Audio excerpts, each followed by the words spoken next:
کیم سړی چې هر میاشت درې ورځې نیسي دغه رسول الله صلی الله علیه وسلم ډېر زیات فضیلت بیان کړی دی. حضرت ابو ذر رضی الله تعالی عنہ دا روایت نقل شوی دی چې رسول الله صلی الله علیه وسلم فرمایي چې کیم سړی په کول کې 12 میاشتې کې هر میاشت سړی درې ورځې نیسي نو دغه انسان د عمل د پیرا کول د ورځې برابر دی.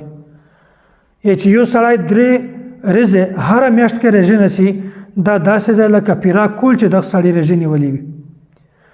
الله تعالی قرآن کریم کې دا خبره تصدیق داس بیان کړی دی چې کیم سړی د الله تعالی په دربار ته یو نیکی یوسي الله تعالی هغه نیکی په لاس بدلوي. نو داسې که یو سړی یو ورځ روژه ونیسي د یو ورځ دا د لاس ورځې برابر ده.